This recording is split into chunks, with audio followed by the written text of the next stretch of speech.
Welcome to another episode. This one, I'll be discussing about the stocks, which is the shares, versus the mutual fund. Which one is ideal for a beginner?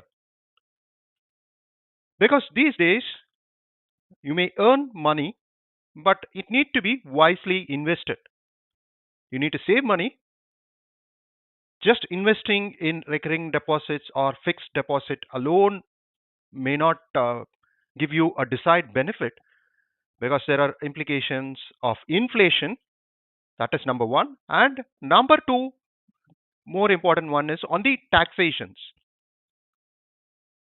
So that way, there are benefits on mutual funds and stocks, even though capital gains do apply for stocks and mutual fund. But then, for as far as India is concerned, yes, the capital gains as far as the mutual fund is, if there's a limit, something like the capital gains up to 1 lakh doesn't attract any mutual fund in a year, and beyond that it do attract 10%.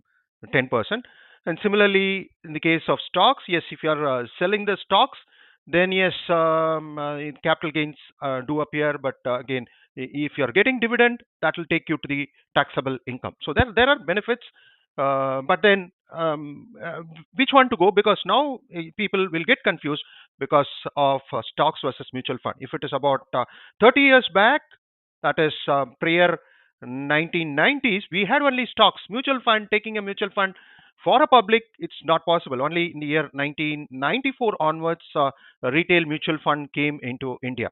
But now there are so many mutual funds, and people invest in mutual fund, but because the returns are better. The returns vary from 12% onwards above. Whereas if you look at the fixed deposit, the interest rates are much less. It's about 7-8%. Stocks, yes, but there are challenges. So what are the challenges when you compare with stock and mutual fund? You need to have an understanding. That's where I thought I should make this presentation. Forms of investment: equity is the shares, share market. You make a direct investment in the company share. It is only for the company. It could be like Tata's. So you make for the Tata Steel, you make that investment, whatever investment, 2 shares or 3 shares or 10 shares, 100 shares, that is only for the company. Whereas for the mutual fund, this is not so. So again, if you look at it, one of the important point is the fund manager. That is point number 4. That is, you have a fund manager in case of a mutual fund. So the reason I am saying this is indirect investment. You cannot choose one specific company as far as the mutual fund is concerned. It will be a group of companies on which the asset management company is going to invest on. It could be a sectoral fund, or it could be different types of funds are there. So that's where it's for the group of, if they pool about $100 or 100 rupees, they might invest about 10 rupees in one particular company, another 20 rupees or 20% in another company. So again, the risk is much more balanced. Or diversification, if you look at the word diversification here, it is much better. Whereas here in case of equity share, it is only for a particular company. You can have a diversified portfolio as far as the mutual fund is concerned, and it is objective. Yes, as far the company has to provide the shares, part of the company growth strategy. Whereas this can be an investment for by the individual himself, and whereas stock, you have a direct you can directly responsible for the choice of the stock, so you have a control, you can sell that specific stock. Mutual fund, yes, you can sell the entire mutual fund, part of the mutual fund, but you cannot say which company I want to procure in that specific mutual fund. You cannot have a say in that. So this is all decided by the fund managers. Fund manager is an expert, so we leave that job to him. So that generally depends on the expense ratio. It just varies. On an average, though, in 2024 the stock market is booming. Last year, if you see, most of the mutual funds has been providing maybe 30% or 40% returns. But on an average, on a mutual fund, it's only for a long term rather than a short term gain. Long term, you need to lock the fund for maybe upward of 3 years. 5 years is, I would say, is a minimum. It will just generally it will average out. So it will be somewhere between 14. Best fund could perform returns of 14% to maybe 17, 18 is a high, but generally it's about 12 is what is considered to be better returns as far as the mutual fund is concerned. So here also you can decide as far as the mutual fund, you can go for a lump sum investment or a systemic investment. Both the things you could do. So those facilities are not there in shares, whereas that is available. You can go for a lump sum or systemic investment plan where it is something like every month you contribute some amount to that mutual fund, which is known as SIP or systemic investment plan. So next question is, how do you choose the mutual fund? So here is the diagram where you have the fund manager and you have who makes the investment, who decides on the investment, and he is being paid, and that is where it's considered as an expense ratio.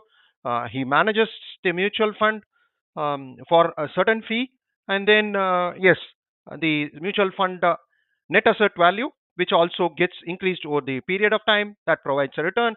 And there are different types of mutual fund as well. The first and foremost is um, income distribution come capital. Here is when like something like a dividend is provided to the company, that is paid back to the investor. So that is ICDW type of investment versus the regular. There is another one which is called the not the regular. It is called the growth.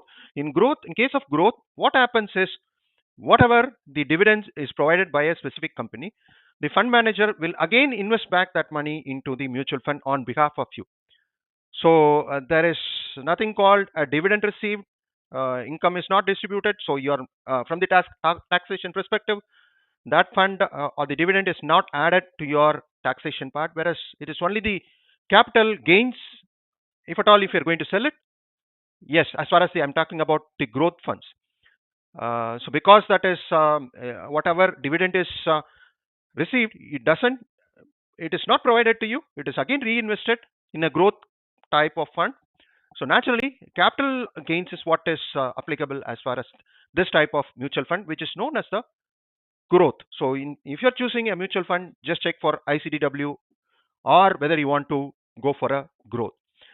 I always have a high tick for growth.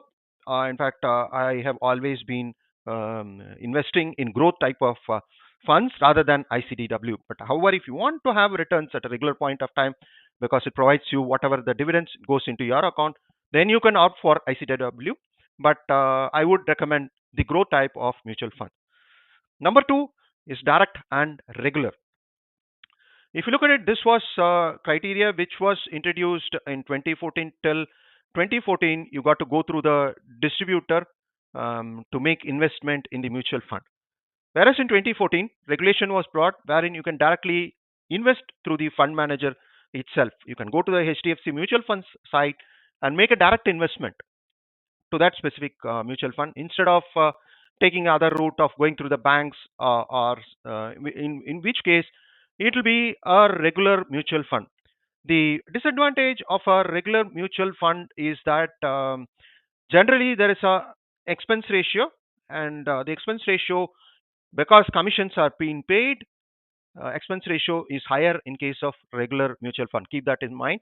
It will be about maybe it varies. Maybe the expense ratio, if you look at between the regular and direct, it will be somewhere difference is always there between 0.5 to 1. The expense ratio difference is there, so it is advisable to go for a direct.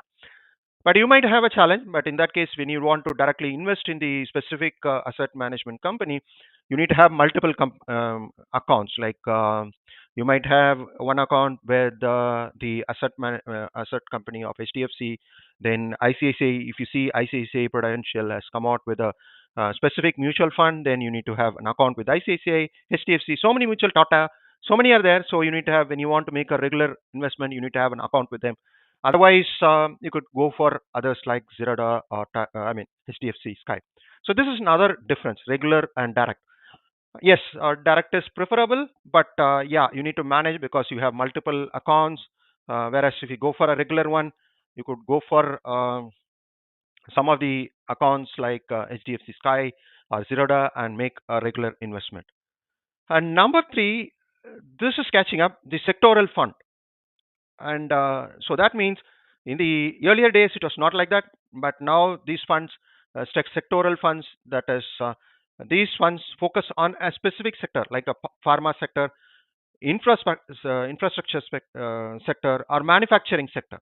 So they will only invest in manufacturing company. They might not invest in a infrastructure company, like um, uh, a company which is providing infrastructure, or which is building huge airports. Those kind of companies they will not invest on. They will invest on manufacturing companies like car manufacturer, maybe automobile, maybe the other manufacturing like two-wheeler manufacturer. So many electronic industry. So they invest only on these sectoral funds. So that gives you an idea about the types of mutual fund as well. And again, the general recommendation is that if you're a beginner, yes, you can always test the water with a mutual fund.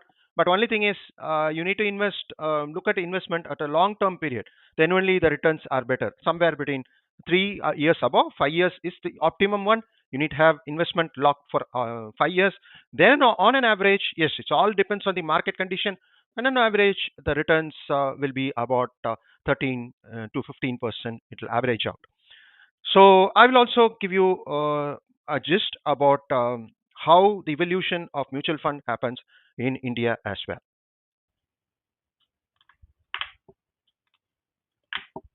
So this one, if you look at it, I've taken it from Bajaj FinServ because this gives you a detail. This link you can check. So if you look at it, it gives you a detail about the mutual fund history. So if you are interested, yes, probably you can go through it and see how it has evolved. But I just want to give you a few pointers here. The reason is earlier days, about the prior 1990s, one uh, one can always invest in the stock market only. And again, stock market investment prior 90s, it's a cumbersome process, because it's Bombay Stock Exchange. Then in 1992 is what is the National Stock Exchange came, and CB rules got formulated. So those days it's always difficult to get into the stock market. It's all left to persons with background of chartered accountants, because online you can't make any kind of deals. So that all changed. And so if you look at it, till the phase-wise history of mutual fund, that is what I want to show you. Initiation, first phase, you can just go through it. Second phase. So only after 93, the private sector, that is where CB came in, and then came the asset management companies. So HDFC Mutual Fund, ICICI Prudential, Tata Mutual Fund, so many has come in. This is only after 93, 94. Uh, uh, uh, Before that, yes, for a retail investor, a person to invest in mutual fund is not that easy. They got to go through banks, and very selected banks were there. It's always difficult. It's always difficult to find what is the net asset value of that share. But now you can just see on any day, you can just check. So that's where it is always advantageous. And if it is not performing well, you can always sell it in no time. So, and again, if you look at it, 3 to 14 is what the era of regulatory reforms came in, and 14 to present, regular mutual fund direct. Did I not say this? Direct mutual fund has direct plan with the regular plan. Regular plan is through the distributor, so that way there is going to be higher expense ratio because it goes through the distributor. Whereas direct plan, it is directly to the AMC, asset management company. In that case, the expense ratio is far less. So actually, capital gains. The appreciation itself, leave alone the capital gains. The appreciation of the fund when you go for a direct plan is much higher compared to regular plans. Only drawback is that you need to go to each of the asset management companies to make the investment. But nevertheless, now you can do everything, whether it is share trading or mutual fund, through online means. So any retail investor, even without much knowledge, they can invest in stock market. As far as the mutual fund is concerned, you need to look out particularly how the history of that specific fund. Look out for the expense ratio, and if it is what is the returns. You need to look out if you're investing at a later point of time, since the inception of the fund. If you're investing about 3 years down the line, look out how is the mutual fund performed in each of the year. If the returns are better, yes, anywhere between upward of 12 to 14% on an average, yes, could be categorized as a better performing fund. So those decisions you need to make. And yeah, these days it is sectoral fund, which has been particularly as far as India is concerned. It is the high growth sectors like energy, infrastructure, manufacturing, pharma. These are the sectors you can look for the sectoral fund and then do your investment. But all these are subjected to all the market condition, economic condition of the country. All this plays an important role in the stock market. So you need to be, but in anyway, it's all about taking risk. If you are having attitude to take risk, yes, then the mutual fund is a better option, particularly for a new investor to invest in these stocks. Thank you.